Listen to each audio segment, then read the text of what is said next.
हरि ओम श्री गुरुभ्यो नमः। श्री महागणाधिपतये नमः। गुरुब्रह्मा गुरुविष्णु गुरुदेवो महेश्वरः गुरु साक्षात् परब्रह्म तस्मै श्री गुरवे नमः। हरितस गोत्रोत्पन्नं हरिभक्तिपरायणं शंकर गुरुवरेन्द्र चरणं शरणं प्रपद्ये। श्री महद्भ्यो गुरुभ्यो नमः। सदाशिवसमारम्भां व्यासशङ्करमध्यमाम् अस्मदाचार्यपर्यन्तां वन्दे गुरुपरम्परां। श्रीमहागुरुभ्यो नमः।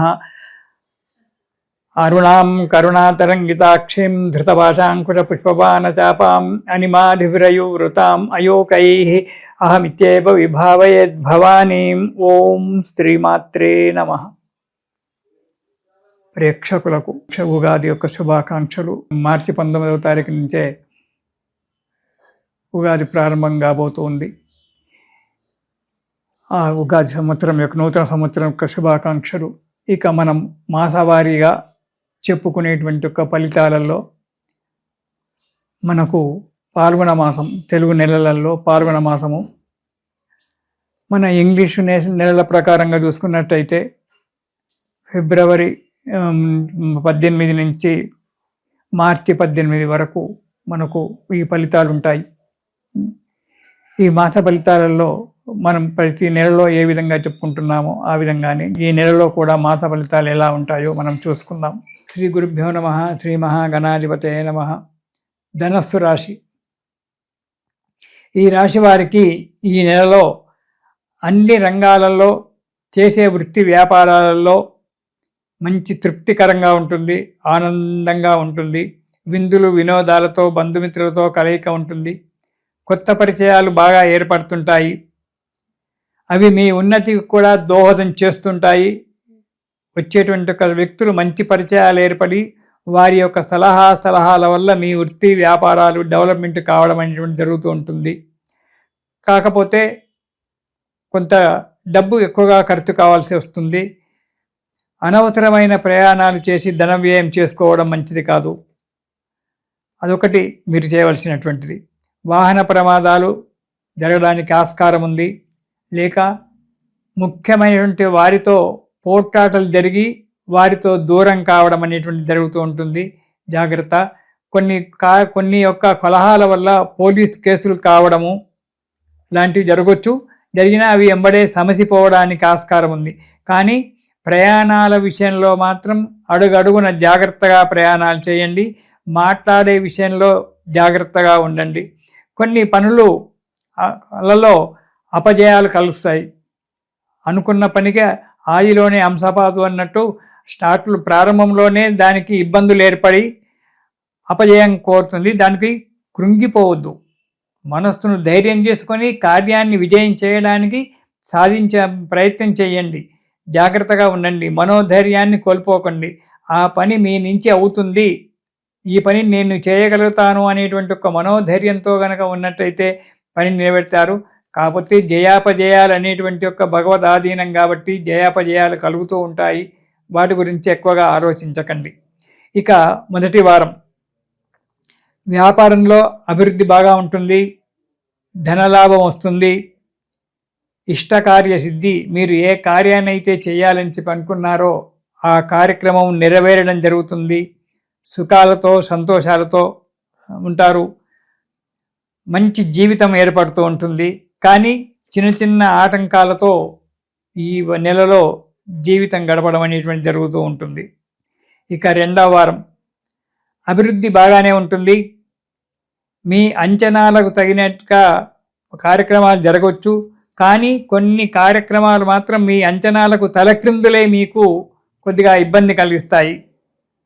జాగ్రత్తగా ప్రతి విషయం కూడా జాగ్రత్తగా ఆలోచించండి. ఇప్పుడు కార్యక్రమం నెరవేరుతుంది. పెద్దల పరిచయాలు జరుగుతాయి. రాజకీయ నాయకులు, పెద్ద పెద్ద ఆఫీసర్లు, ఇతరత్ర వాళ్ళు ఎవరో మనకంటే ఉన్నత స్థాయిలో ఉన్నటువంటి ఒక వ్యక్తుల చేత పరిచయాలు ఏర్పడి కొన్ని కార్యక్రమాలు సునాయాసంగా నెరవేరేటువంటి ఒక యోగం కనబడుతూ ఉంటుంది. కాబట్టి చాలా అవసరం. మీకు పట్టుదల బాగా ఉంటుంది. పట్టుదలతో పాటు కోపతాపాలు కూడా బాగానే ఉంటాయి.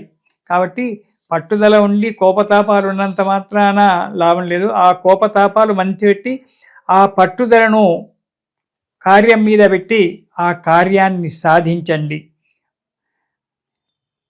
అప్పుడు పని సానుకూలమవుతుంది, దిగ్విజయంగా మనశ్శాంతిగా మనం ఉంటాం. ఇక 3వ వారం ఎప్పుడూ మనస్తాపం, ఏదో పోడగొట్టుకున్నట్టుగా ఉండాల్సి వస్తుంది. ఉద్యోగస్తులకు స్థాన చలనం జరుగుతూ ఉంటుంది. అది అనుకున్న చోటికే జరగడానికి ఆస్కారం ఉంది. కొద్దిగా మీరు ప్రయత్నం చేసినట్టయితే మీరు కోరుకున్న చోటికి ఉద్యోగం ట్రాన్స్ఫర్ కావడం జరుగుతుంది. కొన్ని ఇబ్బందులు రావచ్చు, అది సహజం. ఆ ఇబ్బందులు వచ్చాయని చెప్పి బాధపడుతూ కూర్చోకుండా అడుగు ముందుకు వెయ్యాలి. మీకు ఒకటి ఏం అలవాటంటే ఇబ్బందులు వచ్చాయి, సంఘంలో నా పేరు పోతుందో ఏమో అనే బాధపడుకుంటూ చేతులు నలుముకుంటూ కూర్చుంటారు. అలా కూర్చోవద్దు. చీకటి ఉంది అని చెప్పి బాధపడే బదులు చుట్టూరా ఉన్న చీకటిని తిట్టుకుంటూ కూర్చోవడం కంటే ప్రయత్నించి ఒక చిన్న దీపం వెలిగించడం మేలంటారు పెద్దలు. చీకటి ఉంది అని చెప్పి బాధపడి కూర్చోవడం, ఒక చిన్న క్యాండిల్ వెలిగించుకున్నట్టయితే వెలుతురు వస్తుంది కదా. అలా ప్రయత్నం చేయండి. కార్యం కాలేదు అని చెప్పి బాధపడుకుంటూ కూర్చోకుండా దాని గురించి ప్రయత్నం చేస్తే కొంత కార్యక్రమం సఫలీకృతమై మీకు మంచి పేరు రావచ్చు. పెద్దల సలహాలు తీసుకోవాలి, మిత్రుల సలహాలు తీసుకోవాలి. వాళ్ళ సలహాలు నాకేం అవసరం లే అని చెప్పి అనుకోకుండా పెద్దల సలహాలు తీసుకున్నట్టయితే మీకు సానుకూలమైన పరిస్థితి ఏర్పడడానికి ఆస్కారం ఉంది. ఒక్కటి మాత్రం, ప్రయాణాల విషయంలో జాగ్రత్తగా ఉండండి. మీడియేటర్గా వెళ్ళకండి. అక్కడ ఏదైనా కార్యం జరుగుతూ ఉన్నా అక్కడికి వెళ్ళకుండా పక్కకు తప్పుకోండి. అప్పుడు మీరు సేఫ్టీగా ఉంటారు. మీడియేటర్గా వెళ్ళారంటే మాత్రం కోర్టు చుట్టూ, పోలీస్ స్టేషన్ల చుట్టూ తిరగవలసి వస్తుంది. జాగ్రత్త. ఇక 4వ వారం మంచి అనుకూలమైన వాతావరణం ఉంటుంది, కానీ కలహాలు జరిగేటువంటి ఒక అవకాశం ఉంది. 10 మంది చేత కలహాలు జరగడము, మా సంఘంలో విలువ లేకుండా పోవడము, వీడెప్పుడు పోట్లాడేవాడేరా, వీడి నుంచి ఏ పని కాదు అని చెప్పి అనిపించుకోవడము ఉంటుంది.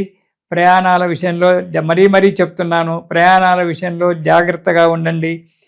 ఎదుటి వ్యక్తులతో మాట్లాడేటప్పుడు జాగ్రత్తగా ఆచితూచి మాట్లాడండి. జీవితాన్ని సుఖంగా గడుపుకోండి. మనోధైర్యాన్ని మాత్రం వీడ్చిపోవద్దు.